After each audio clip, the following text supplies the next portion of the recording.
त्याच्या परिवारासोबत 2 मुली आहेत मला.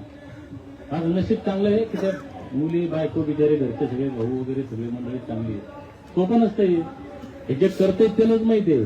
हे बोलणारा काय जातं, कोणी काही म्हणतं कोणी काही म्हणतं. त्याच्यामुळं धनगर भावांना माझी विनंती आहे, मी तर निर्णय घेतला इथून एक तर माझी आरक्षणाचा प्रश्न सुटेल, नाही तर माझी डेड बॉडी जाईल. परत आता दादा म्हणले ते मी फडणवीस साहेबांच्या बाबतीत काल मी एक शब्द वापरलं होतं.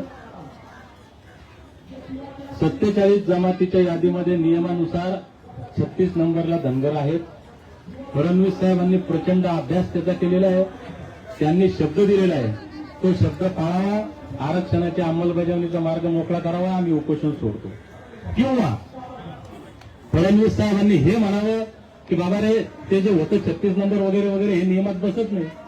मी जे बारामतीला बोललो होतो ते असंच बोललो होतो निवडणुकीपुरतं, त्याच्यामुळे तुम्हाला देताच येत नाही. उभे मोर नको काय घरी, तरी मी घरी जायला तयार आहे.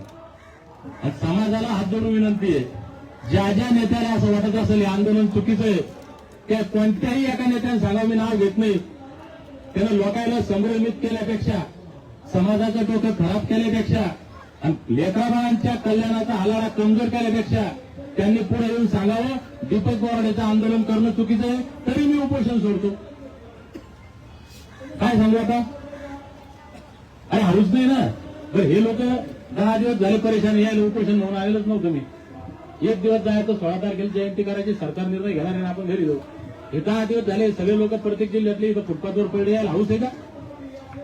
मग नेत्यानं एक तर हे सांगावं धनगराच्या की आरक्षण मिळत नाही, हे नाटकं बंद करा, तरी आम्ही उपोषण सोडतो. फडणवीस साहेबांना सांगा मिळत नाही तरी सोडतो. जर असं होत नव्हतं धनगराच्या सगळ्या नेत्यानं मग काय चुकला असेल, तुमचा काही गैरसमज झाला असेल, माझी काही चूक अजिबात नाहीये, तुमचा काही गैरसमज झाला असेल त्याच्याबद्दल जाहीर माफी मागतो. आणि या मैदानात मला समाजाच्या नावावर अजिबात दुकानदारी करायची नाही. आता काही गोष्टी एवढ्या मी एकट्याच बोललो असतो. मला ना आमदारकी खासदारकी ना पैसा समाजाच्या नावावर काहीच नाही पाहिजे. त्याच्यामुळे हा भरम काढून टाका. ज्याला आमदारक्या खासदारक्या पाहिजे ते या बाबा हो. आणि आरक्षण भेटलं तर तुम्हीच पहिले आमदार खासदार मंत्री होणार आहे, दीपक बोराडेचा नाही नंबर लागणार. त्याच्यामुळे जास्त वाटतं त्यानं ताकदीनं या लढ्यामध्ये सहभागी व्हा. समज गैरसमज करून घेऊ नये. जरांगे पाटील आज आले, मी काल त्यांना हो म्हणलं, त्याचं कारण कोण्यात सांगते वगैरे नाही सांगत. मी पंढरपूरला 16 दिवस उपोषणाला बसलो.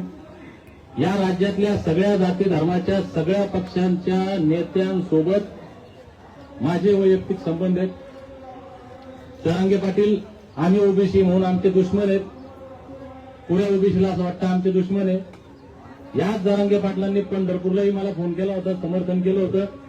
एकाही नेत्यानं केलं नव्हतं. मला नाव घ्यायला कोणी मजबूर करू नये. ट्रोलिंग करसाल तर नाव घेऊन सांगा. जालन्याला 16 दिवस जीव धोक्यात घातला.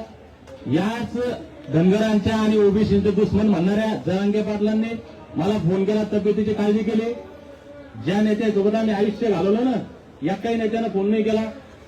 आणि आज सुद्धा इथं 10 दिवस झाले फुटपाथवर झोपतो आम्ही, एकाही नेत्यानं फोन नाही केला, समर्थन नाही केलं. जरांगे पाटील आले आणि मग कोण तुमचे कोण तुमच्यावर राहते कधी कळणार आहे की नाही कळणार आहे? सगळे वापरच करून आले ना, सगळे आता याच्या भाषेत ठोकूनच उरले तुमची, तुमच्या बोकांडीच बसेल आहेत ना सगळे. सुधारणं तुमचं कल्याण